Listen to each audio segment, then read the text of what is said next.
तो सिरसा के सभी निवासियों को मेरा नमस्कार।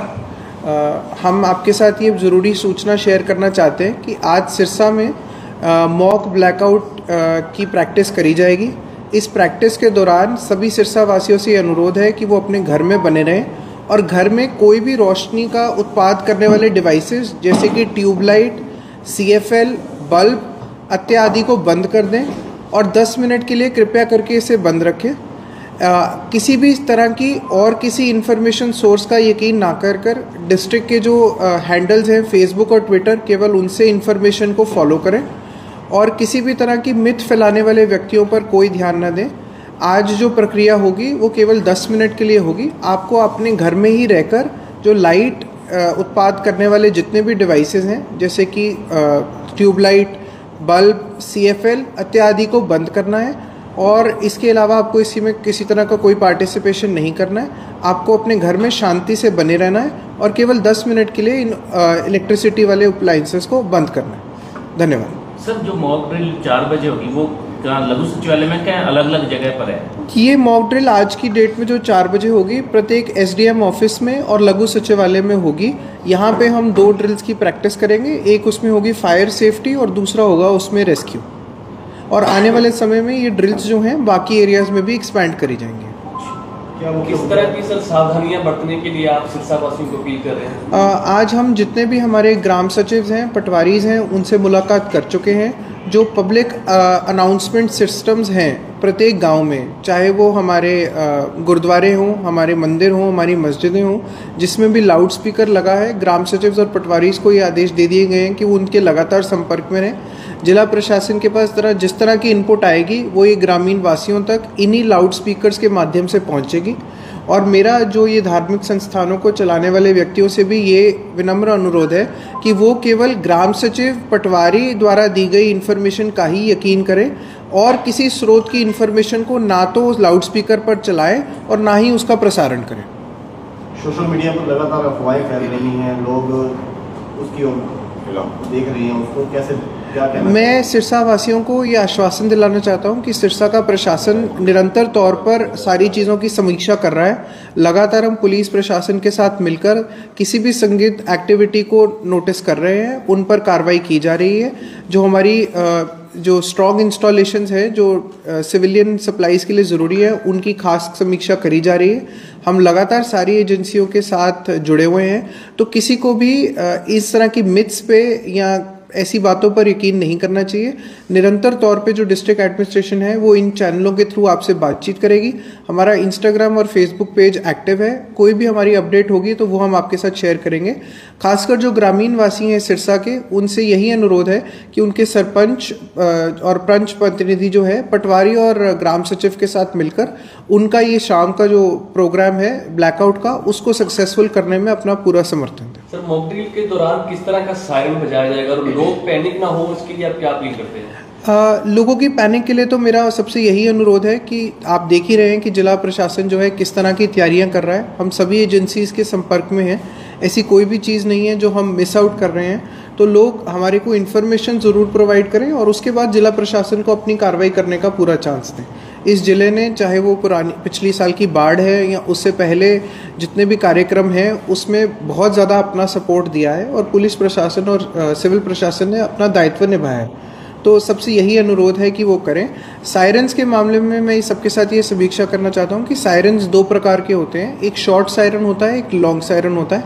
लॉन्ग सायरन जो है वो भी हम उसका ऑडियो रिकॉर्डिंग भी हम आपके जो गुरुद्वारे और उन तक भिजवा देंगे और शॉर्ट का भी। शॉर्ट सायरन केवल तैयारी के लिए होता है, वो टेस्टिंग करने के लिए होता है। तो आज की शाम जब ये बजेंगे भी आपको ये मैसेजेस मिलेंगे भी, तो ये शॉर्ट सायरन के साथ मिलेंगे। लॉन्ग सायरन केवल उसी स्थिति में बजाया जाएगा जब एक्चुअल में कोई आपदा या विपदा हमारी ओर आ रही होगी। शॉर्ट सायरन सर हवाई हमले के दौरान नहीं, शॉर्ट इसका किसी हमले से कोई अर्थ नहीं है। अगर कोई ऐसी रियल विपदा आती है तो लॉन्ग सायरन का प्रयोग करा जाएगा, चाहे वो किसी भी एरिया से हमला हमारी तरफ हो। ब्लैकआउट होगा 10 मिनट का समय जी। तो स्ट्रीट लाइट्स को भी हम कंट्रोल कर रहे हैं। जो सोलर लाइट्स हैं उस पर भी जिला प्रशासन द्वारा डिसीजन लिया जा रहा है कि उन पे भी किसी तरह के स्विच को इंस्टॉल कर लिया जाए। तो आज की डेट में तो हम सब अपने घरों में इस चीज़ की पूरी प्रैक्टिस करें। 1-2 दिन पे जो स्ट्रीट लाइटों पे भी खासकर जो सोलर स्ट्रीट लाइट्स हैं उन पे भी किसी प्रकार का स्विच लगाने का हम प्रयास कर रहे हैं ताकि उनको भी बंद करा जा सके। पर आज जो हम प्रैक्टिस कर रहे हैं वो सब हम अपने घर में रहकर लाइटों को बंद करने की कर रहे हैं। और इसके अलावा अगर कोई व्यक्ति इस समय किसी यातायात का प्रयोग कर रहा है, चाहे वो बाइक है या वो स्कूटर है या वो आपकी गाड़ी है, तो आपसे बस यही अनुरोध है कि 7:50 पर आप अपनी गाड़ी को साइड पे पार्क कर इंजन और लाइट्स को ऑफ कर दें और इस मुहिम का भाग बने। उसमें भी सर कोई सायरन बजेगा 7:50 पे? 7:50 पे आज हम सायरन नहीं बजाएंगे क्योंकि ये पहली मॉक ड्रिल है हमारी। तो इसके हम जो मैसेजेस हैं वो म्यूनिसिपैलिटी की गाड़ियों को लेकर, पुलिस SHO की गाड़ियों को लेकर आज ये मैसेज हम पहुंचा रहे हैं। अगले जो मॉक ड्रिल्स होंगे उस चीज़ जिस तरह की भी प्रिपरेशन होगी उसके साथ आपकी इन्फॉर्मेशन जो है मैं शेयर करूँगा। जब किसी को मैसेज नहीं मिल पाता है, मान लो कि रास्ते में ड्राइव कर रहा है, तो उनके लिए क्या कहना चाहिए? मैं वही आपसे सिरसा वासियों से यही अनुरोध कर रहा हूँ कि हमारा निरंतर प्रयास है कि चाहे वो MC है, चाहे वो ग्रामीण इलाकों में सरपंच, ग्राम सचिव हैं या हमारे पंच प्रतिनिधि हैं, नायब तहसीलदार हैं, उसके अलावा हमारे कानूनगो हैं, कि सब तक ये मैसेज चला जाए। और साथ में आज हमने स्कूलों में भी DO के माध्यम से बच्चों को इस मॉक ड्रिल की इन्फॉर्मेशन दे दी है और आपातकालीन की स्थिति में क्या फॉलो करना चाहिए उसकी भी इन्फॉर्मेशन दे दी है। फिर भी अगर किसी व्यक्ति से ये इन्फॉर्मेशन नहीं पहुंच पाती है और वो अपनी सड़क पर बाकी व्हीकल्स को साइड पे लगता देखते हैं तो उन्हीं को फॉलो कर 7:50 पर जो है लाइट्स अपने इंजन ऑफ कर दीजिए और इस मुहिम को जो है सक्सेसफुल बनाइए। सर, सबसे बड़ी समस्या मोबाइल देखने की जो आदत है जी, मोबाइल की लाइट भी मैं यही सबसे कहूँगा कि जब ये 9 बजे का समय हो और आप अपने घर में एकांत पे हो, जब आपने पर्दे कर दिए हों, तब आप अपने किसी मोबाइल फ़ोन का इस्तेमाल कर सकते हैं, उसमें कोई इशू नहीं है।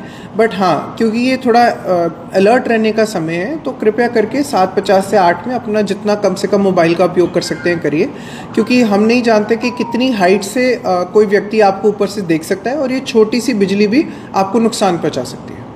क्या सर सिरसा में जो एयर बेस है तो उसको लेकर भी कोई खतरा है, क्योंकि पाकिस्तान से जो हमले की घटनाएं हैं वो संभावना ज़्यादा बढ़ गई है? नहीं, ऐसा कहना ये हमारे पास इस तरह का कुछ खास इनपुट नहीं है। बट क्योंकि सिरसा का जो एयर बेस है वो पूरे हमारे एरिया को सर्व करता है, वो बहुत ही इंपॉर्टेंट एक मिलिट्री इंस्टॉलेशन है, तो हमें उसके आसपास जो है सतर्कता बढ़ाए रखनी है और ख़ासकर जो उसके आसपास के गांव हैं वो ये लाइट के इंफ्रास्ट्रक्चर का ज़रूर ध्यान रखें, वो अपनी लाइटों को कृपया करके बंद रखें।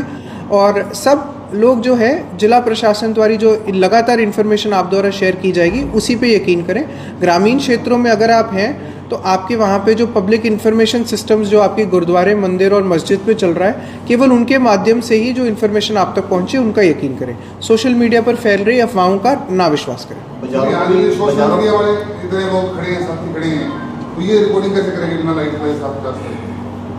हाँ जी, बिना लाइट जगाए रिकॉर्डिंग कैसे करेंगे? वो आपके अपना मुद्दा है, जैसे भी आप रिकॉर्डिंग करना चाहें वो आप कर सकते हैं। बाज़ारों में भी मैंने जैसे आपको बताया, म्यूनिसिपैलिटी की जो गाड़ियाँ जो सुबह के समय कचरा वगैरह लेकर जाती हैं वो जो है वो अभी पूरे शहर में चलेंगी और उन पर ये जो रिकॉर्डेड मैसेज है जो इसका मैसेज लेकर जाएगा वो भी चलेगा। तो उसके थ्रू जो है हम इन्फॉर्मेशन प्रोवाइड कराएंगे और धीरे धीरे जैसे जैसे ये ड्रिल आगे बढ़ती जाएंगी हम और सिस्टम्स ढूंढते जाएंगे जिससे हम ये लोगों को बेटर मैसेज पहुँचा पाएँ।